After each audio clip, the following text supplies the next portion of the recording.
오늘은 저희들이 시편 23편을 묵상하려고 합니다.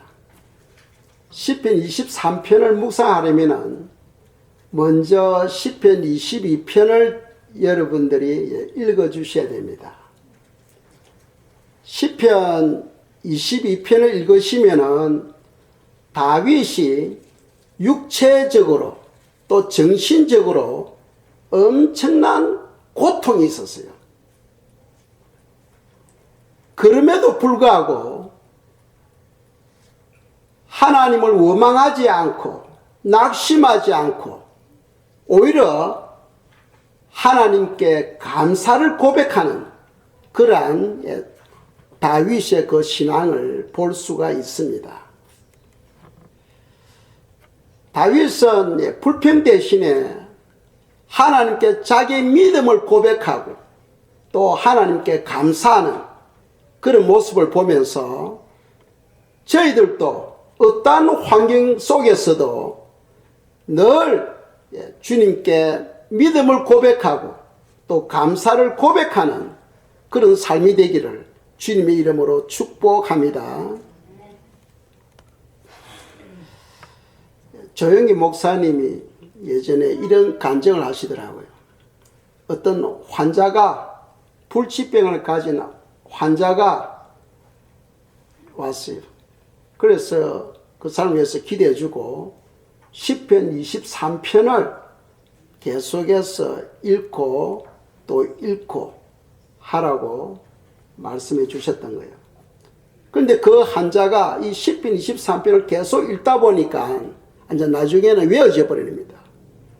그래서 늘 계속해서 이 시편 23편을 읽고 외우고 하는 중에 자기 몸에 있는 그 병마가 어느 한순간에 떠나가고 자기 자신이 건강을 회복했다 하는 그런 간증을 하셨어요.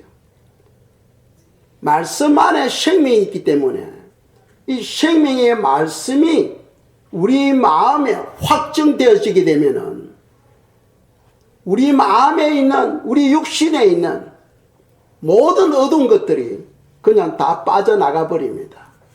그래서 믿음이라는 것은 눈에 보이는 대로 귀에 들리는 대로 손에 잡히는 대로 어떤 느낌에 의해서 주어지는 것이 아니고 하나님의 말씀을 붙잡고 살아가는 것, 그것이 바로 믿음이라는 거예요.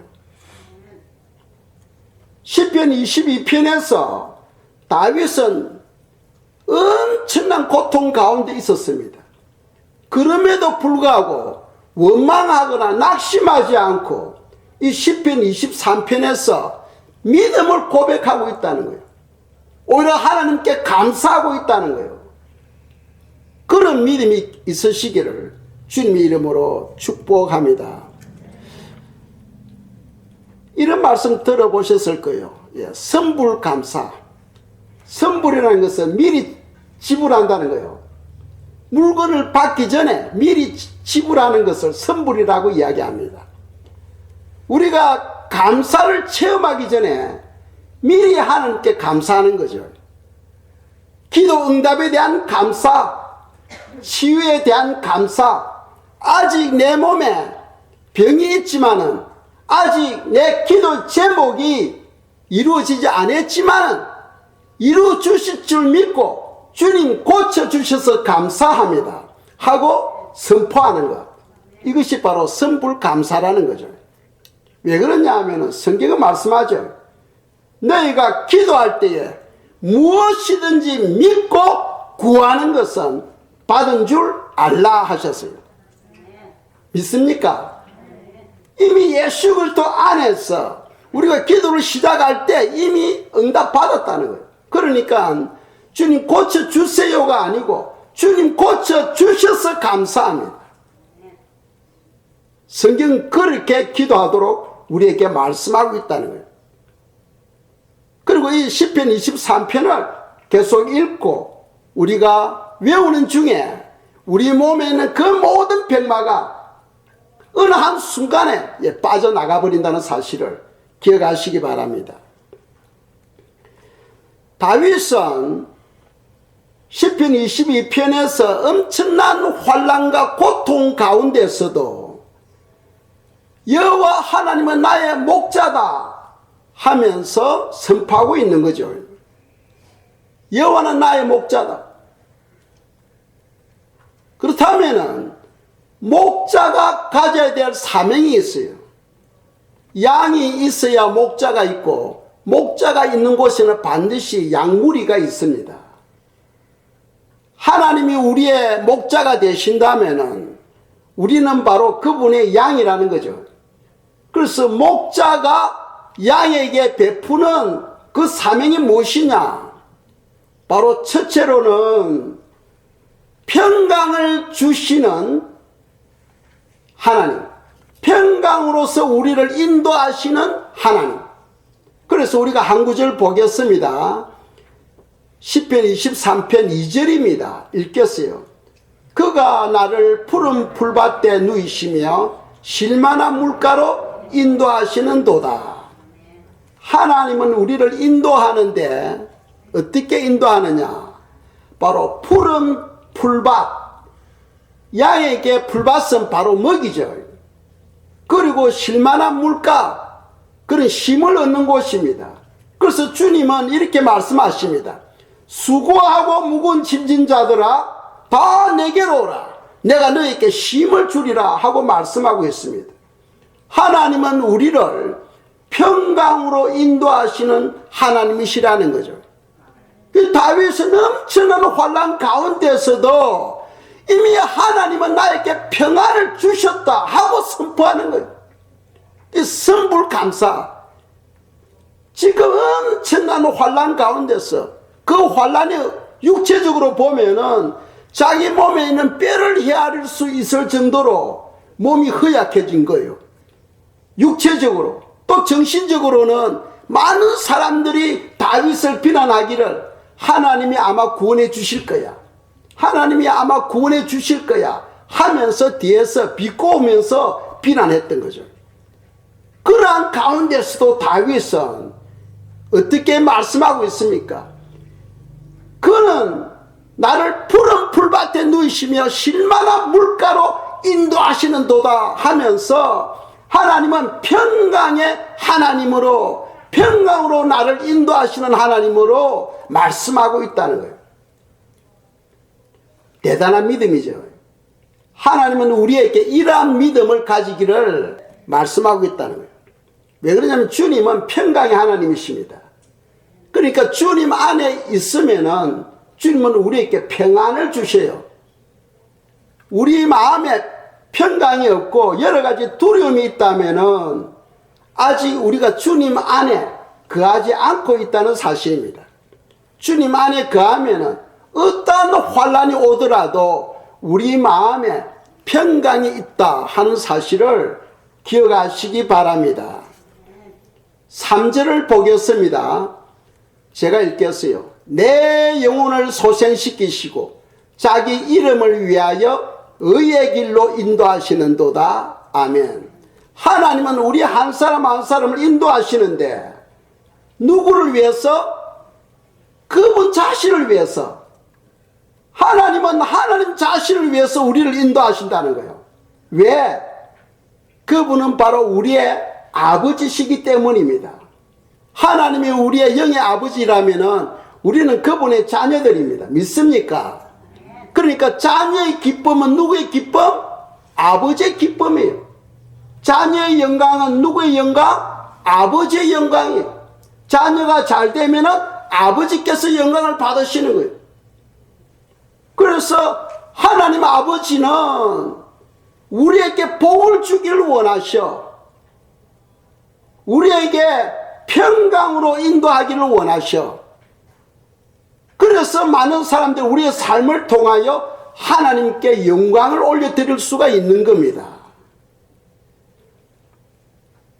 우리 모두가 하나님의 자녀라는 사실을 기억하시기 바랍니다. 하나님은 우리를 평강으로 인도하시는 하나님이십니다. 평강으로 인도하시는 하나님이십니다. 그런데 실제로 우리 삶에 보면 여러 가지 환난들이 있잖아요. 평강으로 인도하면 환란이 없어야 되는데 하나님은 우리의 삶에 환란을 허락하고 있다는 사실을 기억하시기 바랍니다. 제 무슨 말이냐 하면 신앙생활에는 반드시 고난이라는 터널을 통과해야 돼요. 고난이라는 터널을 통과해야 됩니다. 이스라엘 백성들이 애굽에서 출애굽하고는 가나안 땅에 들어가기까지 40년 동안 광야 생활을 통하여 하나님은 그들을 연단하셨다는 사실입니다. 천국의 상징이 되는 가나안 땅에 들어가려면 반드시 광야라는 과정을 통과해야 돼요. 그러니까 하나님은 우리로 하여금 고난이라는 터널을 통과하도록 허락하고 계신다는 거죠. 그런데 그 고난이라는 터널을 통과할 때도 하나님은 우리에게 무엇을 주신다? 평안을 주신다. 평안을 주신다. 주님께서 주시는 그 평안은, 주님께서 주시는 그 평안은 눈에 보이는 것, 귀에 들리는 것, 어떤 느낌에 의해서 좌우되는 것이 아니고 하나님의 말씀에 의해서 좌우된다는 거예요. 믿음이 없으면은 내가 보는 것, 내가 듣는 것, 어떤 환경에 의해서, 어떤 느낌에 의해서 그 감정을 느껴. 그러나 믿음의 사람은 그것을 초월한다는 거예요. 다윗이 22편에서 엄청난 환난과 고통 가운데 있으면서도 말씀을 붙잡고 하나님께 믿음을 고백하고 감사를 고백하는 것을 우리가 발견할 수 있습니다.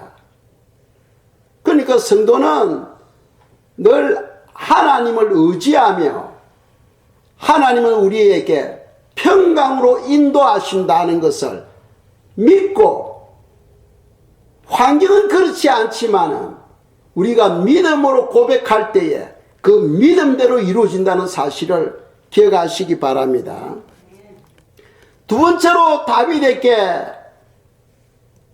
주신 말씀, 즉 다윗은 두 번째로 무엇을 고백하고 있느냐 하면은 하나님은 환난 중에도 보호하신다는 거예요. 환난 중에도 보호하신다. 그래서 4절을 보겠습니다. 함께 읽겠어요.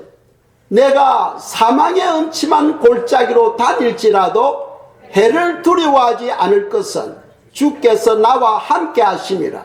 주의 지팡이와 막대기가 나를 안위하시나이다. 아멘. 이 다윗의 고백을 보세요. 사망의 음침한 골짜기, 이것은 아주 위험한 환경에서도 해를 받지 아니한다고 고백하고 있습니다. 어떠한 위험한 상황에서도 화를 당하지 아니한다. 그러니까 사실 다윗을 보면은 그 인생의 삶에 많은 환난들이 있었지 않습니까? 블레셋의 장군 골리앗과 맞서서 싸울 때도 하나님께서 지켜주셨고, 또 여러 차례 블레셋과 전투가 있었지요. 그럴 때마다 승리할 수 있었습니다. 또 그뿐만이 아니고 사울 왕이 다윗을 죽이려고 따라다니면서도 하나님이 지켜주심으로써 다윗은 보호를 받을 수 있었어요. 또 아들 압살롬이 반란을 일으켜서 그 아버지를 해하려고 했지만은 하나님께서 피할 길을 주셨어요. 그러니까 여러 가지 환난은 있었지만은 그 환난 중에도 하나님께서 보호해 주셨다는 거예요. 보호해 주셨다. 우리가 이걸 믿어야 됩니다. 하나님은 보호하시는 하나님이시다. 우리의 목자가 되시는 하나님은 우리를 어떤 환경 가운데서도 보호하시는 하나님이시다 하는 사실을 믿으시기 바랍니다.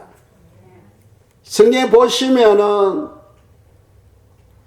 다니엘이 사자 굴 속에서도 하나님의 보호하심이 있었고, 또 사드락 메삭 아베느고도 불 속에 들어갔었지만은 하나님의 보호가 있었습니다. 다윗이 많은 환난을 경험했는데 그 환난 중에도 고백하는 말이 무엇이냐면 여호와 하나님은 나와 함께 하셨다는 거예요. 여호와 하나님은 나와 함께 하셨다. 그래서 이 4절에서 보면은 내가 사망의 음침한 골짜기로 다닐지라도 해를 두려워하지 않을 것은 주께서 나와 함께 하심이라. 이 시간에도 하나님이 여러분들과 함께하고 계심을 믿으시기 바랍니다. 하나님은 이마누엘의 하나님이십니다. 하나님은 이 시간에도 우리와 함께하고 계셔요. 다윗에게만 함께하는 것이 아니고 이 시간에도 하나님은 여러분들과 함께하고 계심을 믿으시기 바랍니다. 그러니까 어떠한 환경, 환난 중에서도 하나님의 보호가 따른다는 거예요. 그것을 믿을 때에 우리가 그런 축복을 누리게 되는 겁니다. 대통령에게는 여러 경호원들이 따르죠. 경호원들이 따라다니면서 대통령을 보호합니다.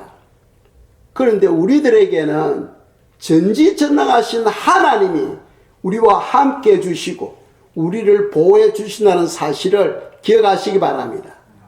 믿습니까? 예, 전지전능하신 하나님. 그래서 다윗은 항상 하나님을 우편에 모시고 다녔어요. 왜? 성경에서는 하나님이 내가 너와 함께 하노라 하고 말씀하셨기 때문이에요. 이 신약에서도 마찬가지입니다. 신약에서도 하나님은 내가 너를 버리지 않고 너를 떠나지 아니하리라. 영원토록 내가 너와 함께 하리라고 약속하고 있습니다. 하나님은 이 시간에도 우리와 함께하고 계신다는 사실을 우리가 잊어버리면 안 돼요. 그래서 전지전능하신 하나님이 우리를 지켜주고 계신다 하는 것을 우리가 믿을 때에 그게 평강이 있고 그게 기쁨이 있다는 사실입니다. 여호수아 1장에 보시면은 하나님께서 여호수아에게 두려워하지 말라, 염려하지 마라, 내가 너와 함께 함이니라 하고 말씀하셨어요. 왜 그러냐면 여호수아는 모세의 종이죠. 모세는 이스라엘 백성들을 애굽에서 가나안으로 인도하는 사역을 했었어요. 인도하는 사역. 그런데 여호수아는 가나안 땅에 들어가서 전쟁을 치르는 사역입니다. 전쟁이라는 것은 남을 죽이지 아니하면 자기가 죽어요. 그러니까 여호수아 입장에서 보면은 앞으로 가나안 땅에서 일어날 전쟁에 대하여 마음에 두려움이 있는 거예요. 두려움. 그래서 하나님은 그 여호수아의 마음을 아시고 두려워하지 마라, 염려하지 마라, 내가 너와 함께 하노라 하고 말씀하셨죠. 그래서 여호수아는 그 말씀을 붙들고 가나안 땅에 들어가서 가나안 땅을 정벌하게 됩니다. 우리에게도 마찬가지입니다. 여러분들에게 현재 어떠한 문제들이 있습니까? 염려하지 마세요. 하나님은 그 문제를 없애지 않고 우리의 마음과 생각을 지키신다는 거예요. 아시겠죠? 많은 사람은 제 앞에 이 문제를 해결해 달라고 기도합니다. 그것보다 더 중요한 것은 주여, 현재 나에게 주어진 이 환경을 극복할 수 있는 믿음을 주시옵소서 하고 기도해야 되는 거예요. 그럴 때 어떤 환경 가운데서도 하나님의 보호하심, 하나님의 평강이 우리를 주장하게 되고, 그 모든 환경을 극복하게 되는 겁니다. 사진에 보시면은 후반절에 주의 지팡이와 막대기가 나를 안위하시나이다. 다윗은 하나님을 목자로 비유하면서 목자에게는 반드시 지팡이가 있잖아요. 지팡이. 뭐 지팡이도 있고 또 막대기도 있고 그런 것이 아니고 용도에 따라서 그 지팡이가 되었다가 또는 막대기가 되었다가 하는 거죠. 지팡이는 목자가 안전하게 걸어갈 때 사용하는 것이고, 막대기는 짐승들이 공격할 때에 무기로 쓰는 거죠.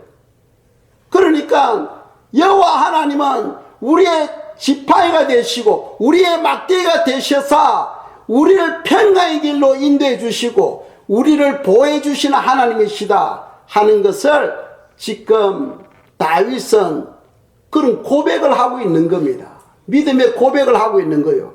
그런데 이런 믿음의 고백을 할 때에 다윗은 어떤 상황에 있었습니까?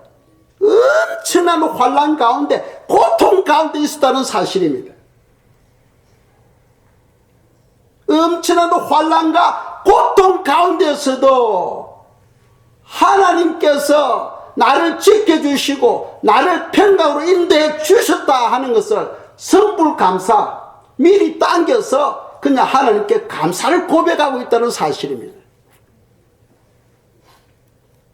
믿음이 없으면은요, 이루어져야 감사를 합니다.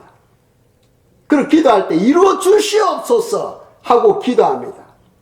그러나 믿음의 사람은 이미 이루어 주신 줄 믿고 감사합니다. 주님 이거 해결해 주셔서 감사합니다.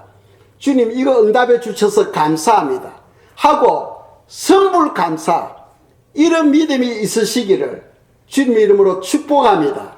지금 다윗이 그렇게 하고 있다는 거예요. 제자들이 예수님과 함께 갈릴리를 항해하고 있었어요. 그런데 강풍이 막 몰아쳐서 파도가 배를 덮칩니다.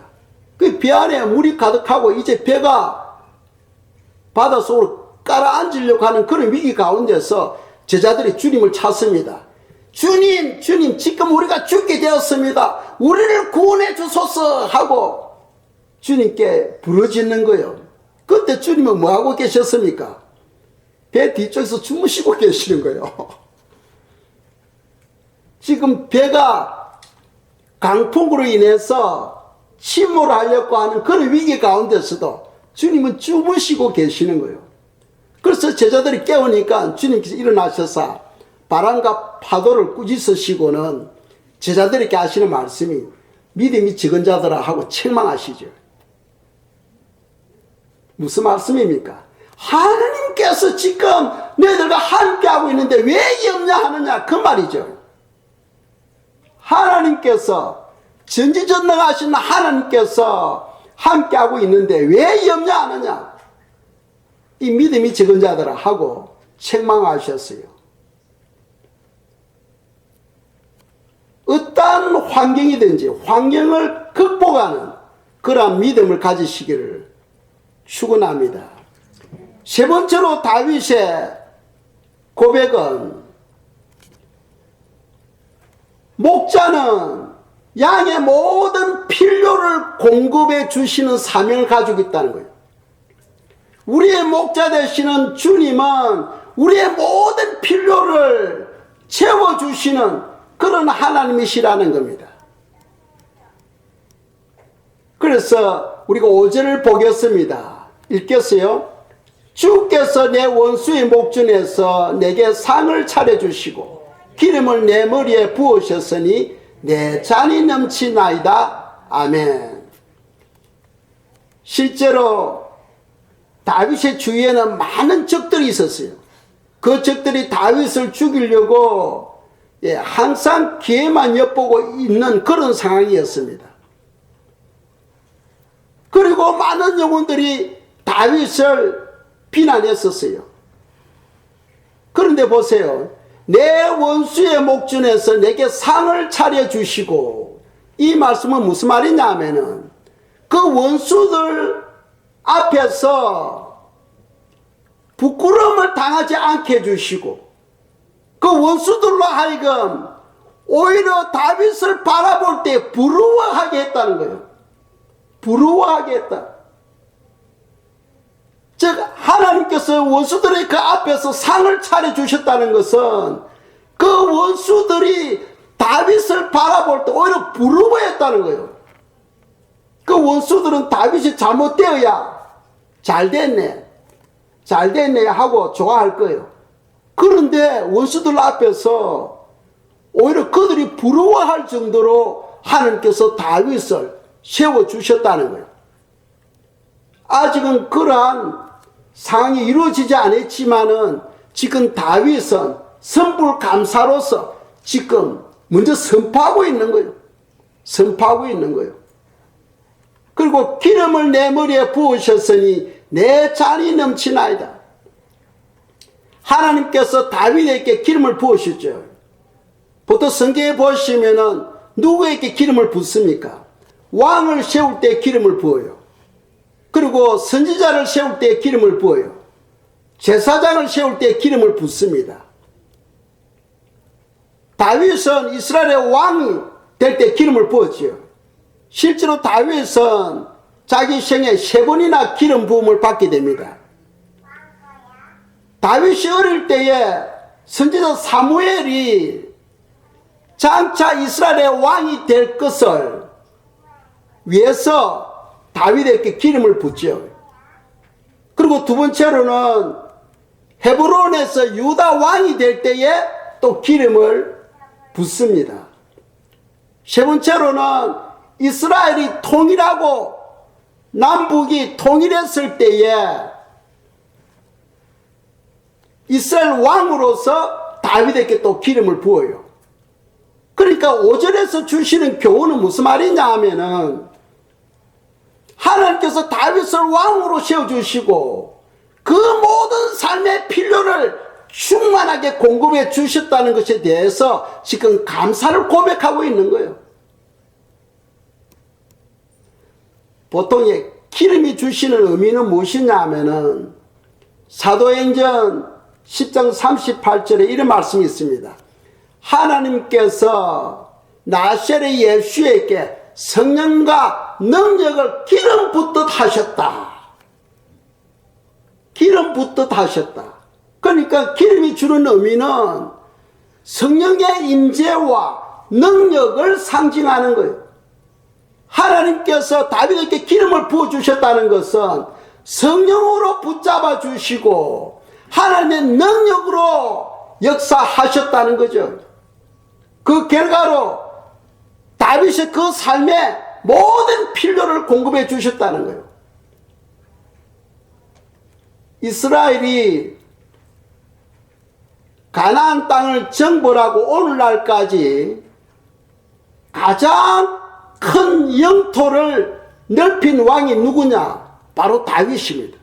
다윗 시대 때 이스라엘이 가장 넓은 땅을 가질 수 있었어요.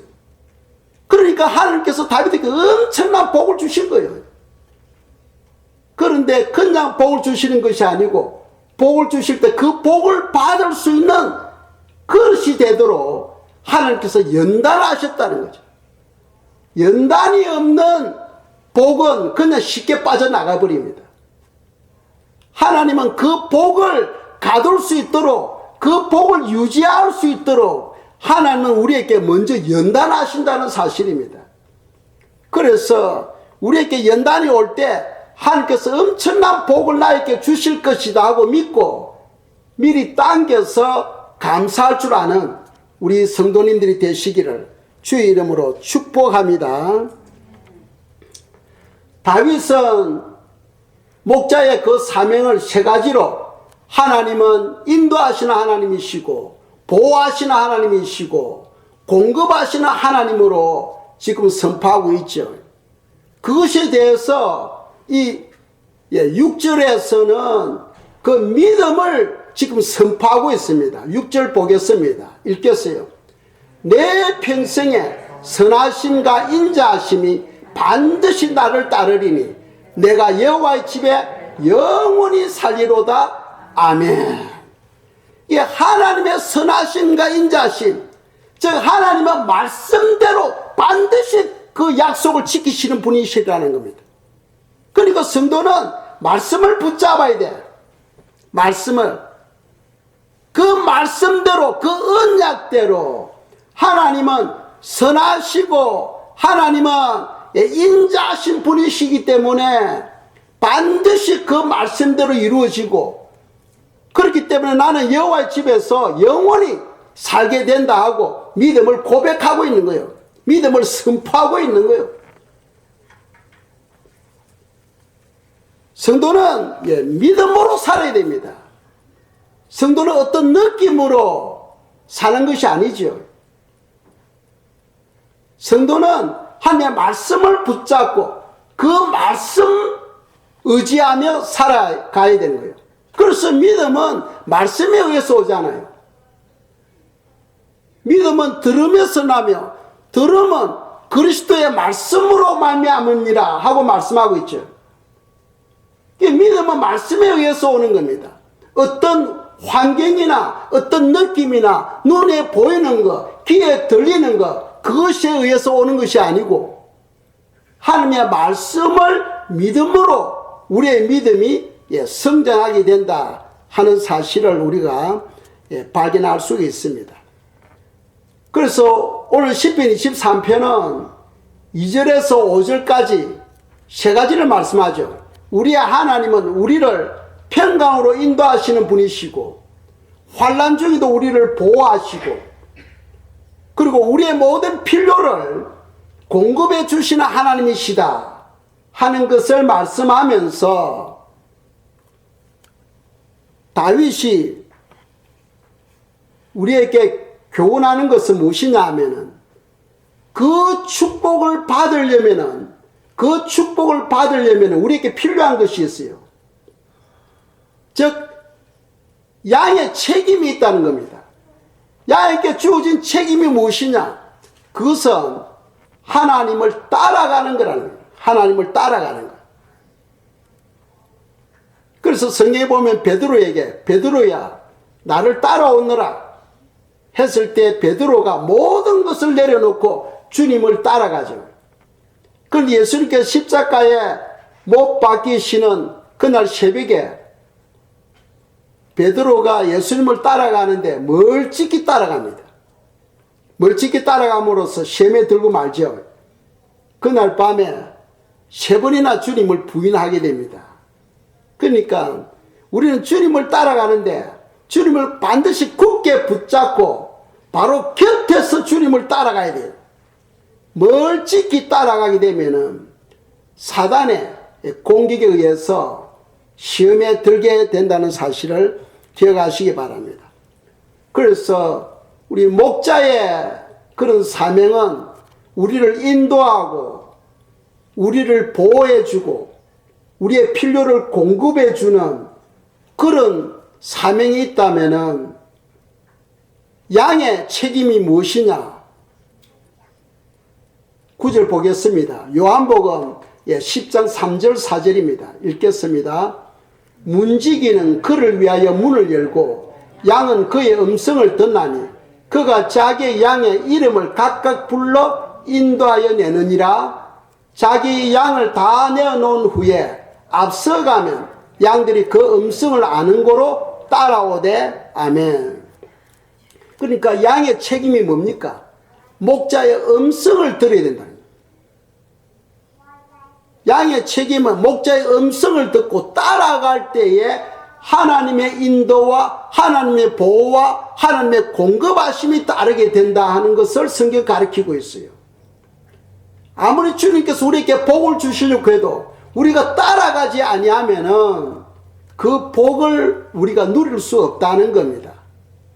그래서 양의 책임은 첫째로 주님의 음성을 들어야 된다. 음성을 듣기 위해서 제자 훈련이 필요하고 기도가 필요하고 설교가 필요하고 성경이 필요하다는 사실입니다. 제가 주일 말씀을 전할 때 항상 기도하고 주님께 주시는 말씀을 가지고 제가 설교를 준비해요. 제가 성도님들 형편을 모르잖아. 그런데 하나님은 여러분들 모든 형편을 다 알고 계시잖아요. 그래서 그냥 주님 주시옵소서가 주는 게 아니에요.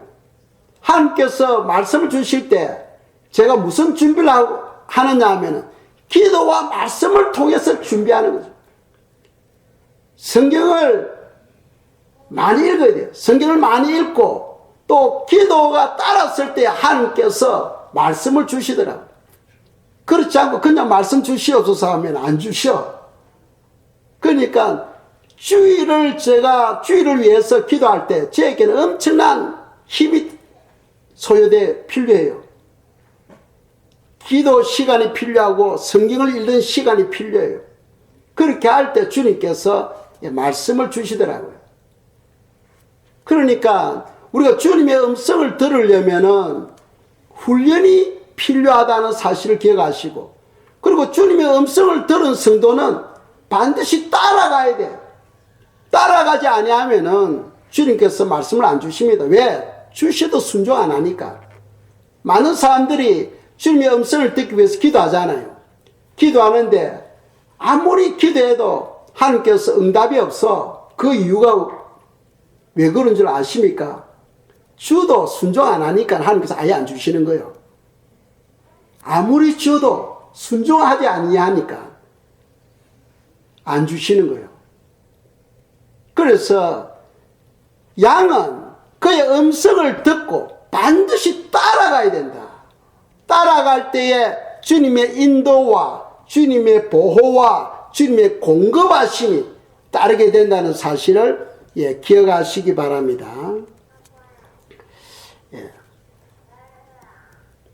이 알라바마의 헬렌 켈러 다 아시죠? 알라바마에서 태어난 헬렌 켈러. 그분은 세 가지 장애를 가지고 있었습니다. 첫째로는 볼 수 없었다. 맹인입니다. 볼 수 없었다. 두 번째로는 들을 수 없었다. 청각장애자입니다. 세 번째로는 말을 할 수 없었다. 벙어리였어요. 이 세 가지 장애를 가지고 있었어요. 그런데 이 헬렌 켈러가 사람들 보니까 많은 사람들이 다 주님께서 은혜를 주셔서 가지고 있음에도 불구하고 늘 불평하는 거예요. 입만 열면 불평하고 원망하는 거예요. 그래서 헬렌 켈러가 뭐라고 말했냐면은, 나는 이 땅에 살고 있는 모든 사람에게 할 수만 있다면은 3일간 하나님께서 은혜를 주시면 좋겠다 하고 이야기한 거예요. 3일간. 그래서 첫날에는 나처럼 앞을 보지 못하는 맹인이 되게 해주시고, 첫날에는. 둘째 날에는 나처럼 듣지 못하는 청각장애자가 되게 해주시고, 셋째 날에는 나처럼 말을 하지 못하는 벙어리가 되게 해주시면은 모든 사람들이 감사의 의미를 깨닫게 될 것이다 하고 이야기를 했어요. 그분이 쓴 책에. 그러니까 오늘 많은 사람들은 다 가지고 있으면서도 감사를 모르며 살아가고 있다는 거예요. 근데 여러분들 하루 동안에 앞을 보지 못하고 살게 된다면 어떻게 될까요? 얼마나 답답하겠어요. 하루 동안에 우리가 말을 하지 못하고 살아간다면 얼마나 답답하겠어요. 그런데 헬렌 켈러는 세 가지 장애를 가지고 살면서도 우리들에게 큰 감격과 감동을 주었다는 사실입니다. 그러한 상황에서도 불평하지 않고 늘 감사하며 예수 그리스도 안에서 믿음을 고백했다는 사실입니다. 오늘 다윗을 보면은 22편을 보면은 도저히 감사할 수 없는 그런 환경이에요. 그럼에도 불구하고 23편에서 자기 신앙을 고백하고 있다는 거예요. 자기 신앙을 선포하고 있다는 거예요. 감사를 고백하고 있다는 겁니다. 이러한 믿음의 사람이 되기를 주님의 이름으로 축복합니다. 기도드리겠습니다. 시간 기도할 때 우리 하나님 저희들에게 믿음을 다해 주셔서 늘 감사하는 삶을 살게 해달라고 우리 주님께 기도하겠습니다.